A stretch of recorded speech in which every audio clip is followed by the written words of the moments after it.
And they saw they were naked, and they were ashamed, and they ran and hid.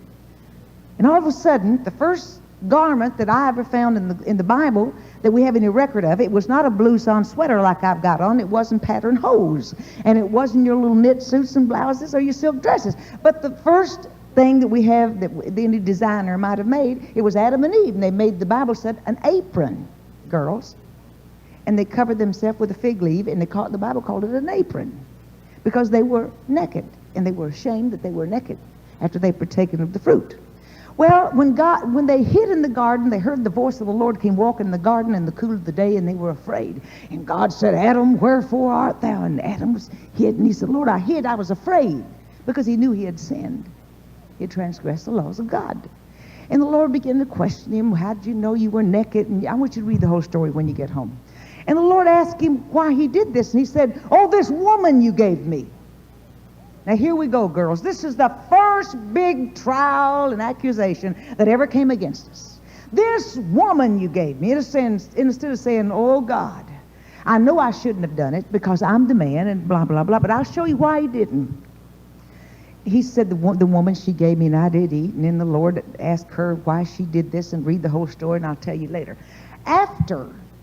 After they realized they were naked and they talked to the Lord, and the Lord began to tell them what was going to happen, they'd be driven from the garden.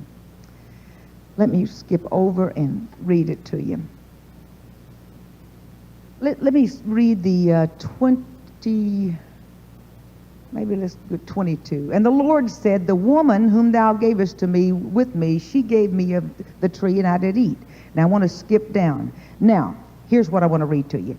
Unto the woman he said, I will greatly multiply thy sorrow and thy conception. Now, I want you to hear that.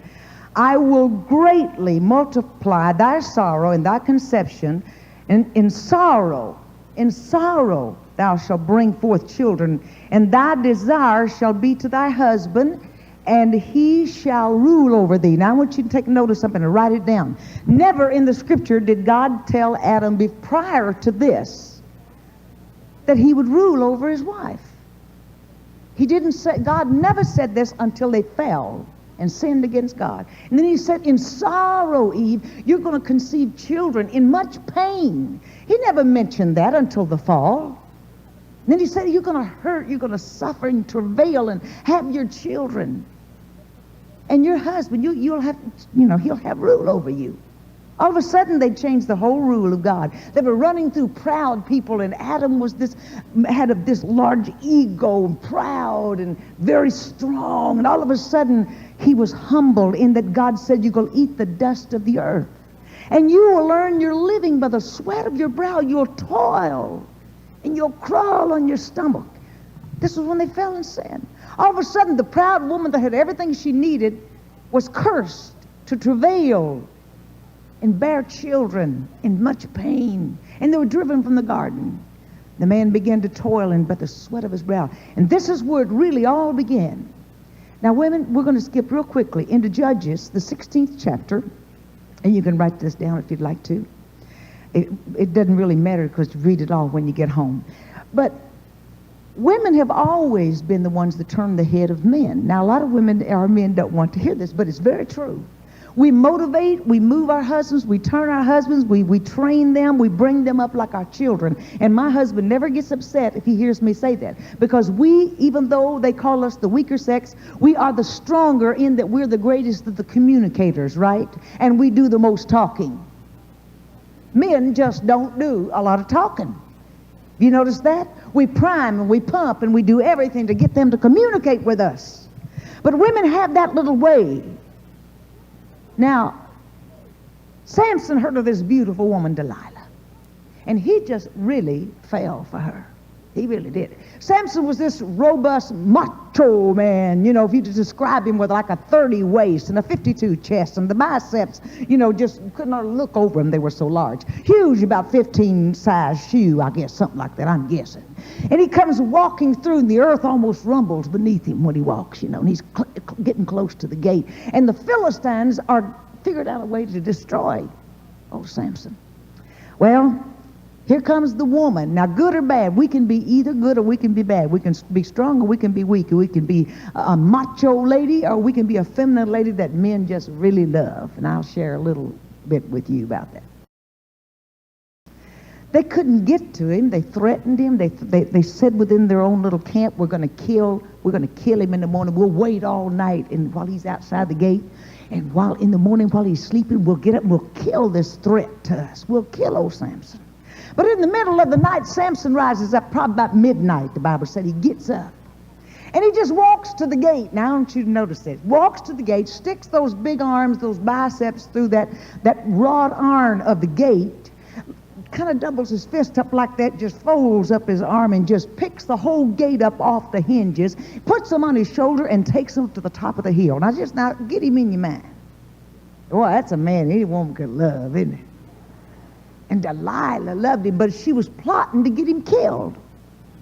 Well, he did love her because the Bible said he laid down and they were talking and probably, you know, little sweet talk. Probably nothing like us in our courting days or like God knows, not like our kids court now, you know. But they were courting and talking, and Delilah was figuring out, how can I find out where this man's strength lies?